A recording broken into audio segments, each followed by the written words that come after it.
Hey, I'm Jessica and this is 5 out of 4 patterns. Today we're going to be making DIY reusable snack and sandwich bags. As you can see here, it just has a fold over top. I've even boxed the corners so that it stands up flat. You don't have to do that step, I just added it to the end in case you're interested. But there's no zippers or any type of closure needed. It's super quick and easy, and I happen to have all these fabrics in my stash because I'm crazy. To get started, all you're going to need are 2 pieces of fabric. One in your main woven fabric for the outside. That's this really pretty fabric. And one in a lining. For my lining, I used ripstop nylon, again because for some reason I had it in my stash. Other options include laminated fabric or PUL, otherwise known as pull. You can use any of the above. I like laminated fabric. It's super pretty on the side that's laminated, so I would still want to make a pretty outside too, but then you get a pretty inside, and that's a bonus. You're also going to need the correct needle type for your type of fabric. For ripstop nylon, that meant I needed a universal needle so that it has a really sharp point. Ballpoint needles and ripstop nylon do not work well together. Other than that, you just need clips and pins and a sewing machine or a serger. Alright, you ready? Let's go. Alright, I'm ready to get going. I've got my 2 pieces of fabric, one pretty woven for the outside of my bag, and 1 piece of ripstop nylon. For a snack bag, which is what I have here, you're going to cut your fabric 7 inches wide by 11 inches long. For a sandwich bag, it's going to be 7 inches wide and 18 inches long. I've chosen ripstop nylon because that's what I had in my stash. Other fabrics that you can use for the inside that are easy to wipe off are PUL or laminated fabric. If you're using PUL, you might want to look into whether or not you think it's food safe. Parties seem to be split on this. I don't have an opinion one way or the other. If I had some in stock, I probably would have used it just to try and get rid of some fabric. Alright, the first thing we're going to do, I'm going to use a serger for this. If you don't have a serger, you can still do it the same way, honestly, because this seam is going to be hidden. So the first thing we're going to do is we're going to go down each short edge with a 1/4 inch seam allowance. I'm going to use my serger, but you can also use your sewing machine for this step and it works just fine. So once again, I'm just going to go down the short edges with a 1/4 inch seam allowance.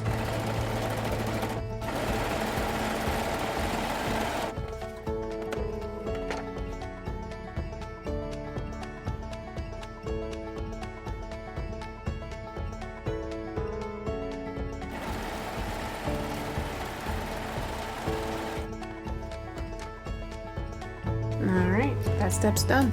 Okay, I've just finished serging the short ends and I'm going to turn it right side out.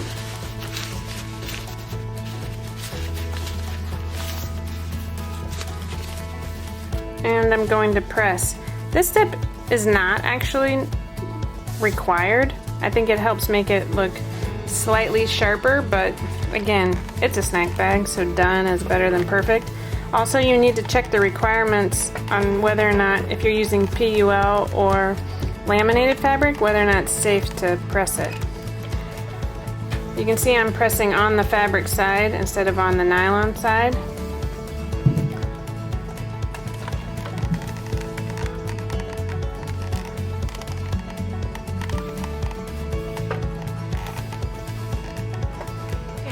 I finished pressing. You can see it didn't really hold a press very well, so I'm going to make that step optional.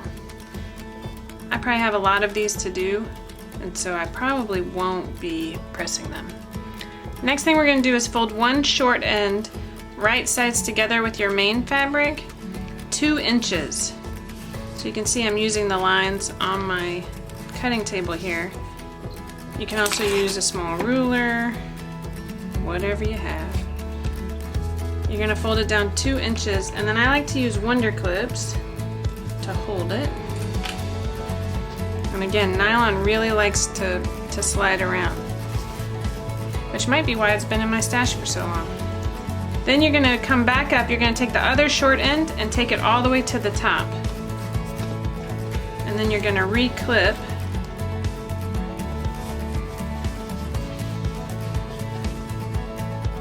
Just like that.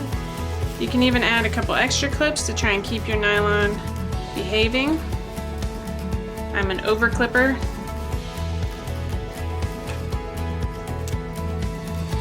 And then we're gonna go back over to the sewing machine. All right, we're back at my serger, and now I'm just gonna serge down the short ends. You can do this on a sewing machine as well, but what you're gonna wanna do is do your straight stitch, and then you're gonna wanna do a zigzag along the edge, or finish the edge with pinking shears so that it doesn't fray too badly on the inside of your snack bag. If you have a serger, it's quick and easy.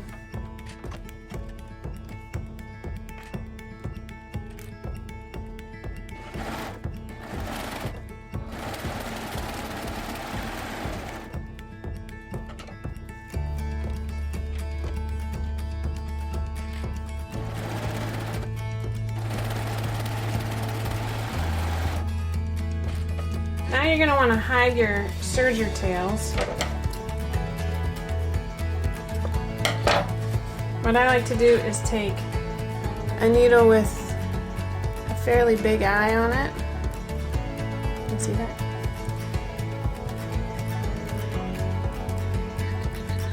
Just like that. I don't know how well you can see this here. But basically you thread your needle into the top edge of your serging and then put the tail through the hole in your needle and pull it through, and then you can just trim what's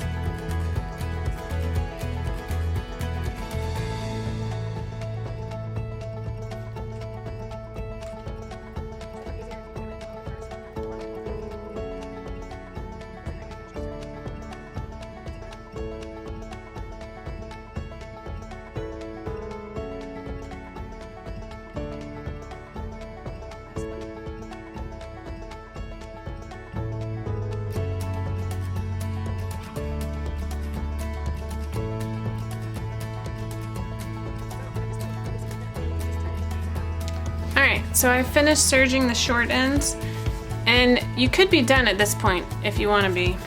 You can just turn it right side out.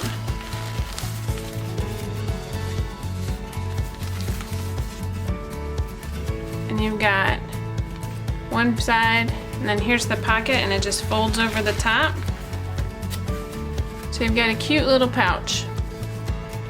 Now, another option is what I've done here, and it's called boxing the corners. So this way, when you go to make a lunch, you can just set it up on your counter and it sits nicely so you can fill a whole lot at one time. As you can see, one of these things doesn't stand up straight and one of them does. So that's up to you. So you can be finished now, or you can keep following for a secret step on how to box the edges. It's not that secret, but you know, it's fun.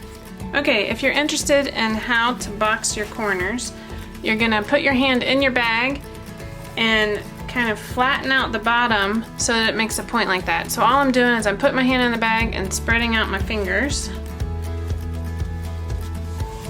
And really you can go as far back as you want. I don't really feel the need to go much past ½ an inch.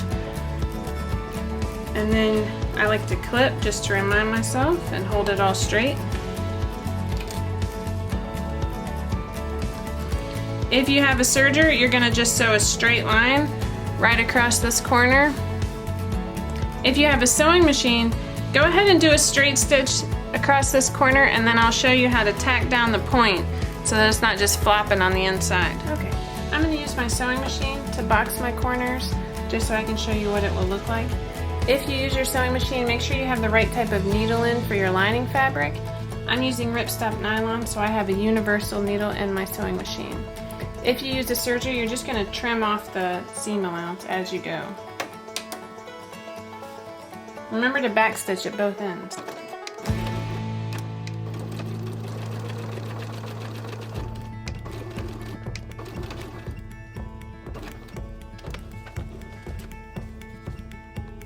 So basically, when you turn this right side out, you're going to have a little triangle of fabric inside your bag. You have two options. You can leave it because it's the inside of your baggie, right?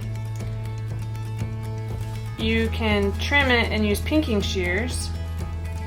The nylon will probably still fray eventually. Or, if you want to be super fancy, you can push the triangle up the side edge of the bag and then stitch in the ditch from the outside to tack it into place. It's a little tight, but doable. Let's see how I do.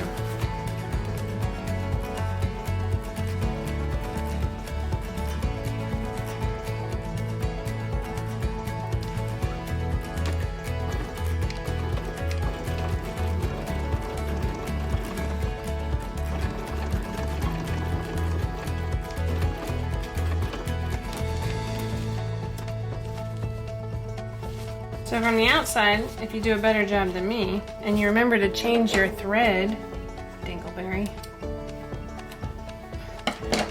you can stitch in the ditch and hide your stitches. It actually looks okay to me. I should have changed it to a purple thread.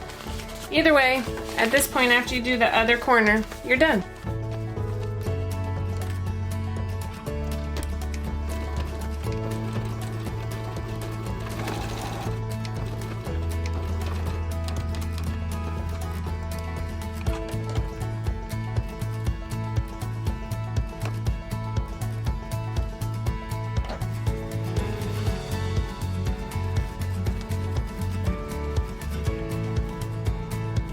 One thing you want to make sure as you're doing this is that you don't sew over the pocket that you're going to need to move to close your bag.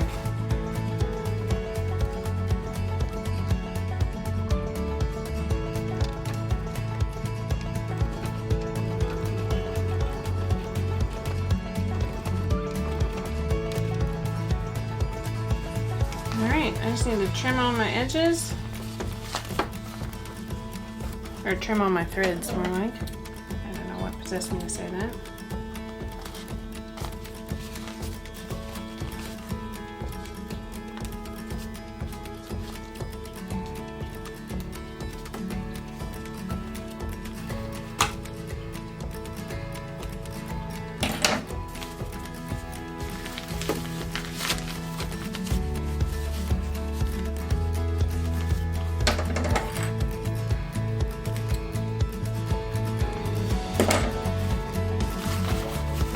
So now you have a cute little bag that sits up so it's easy to fill.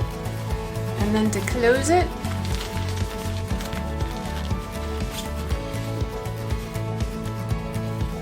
just like that. Pretty quick and easy. Alright, that's all I have for you today. I hope you take a moment to subscribe to our channel and follow along. You can also join us on Instagram and on Facebook at 5 out of 4 Patterns.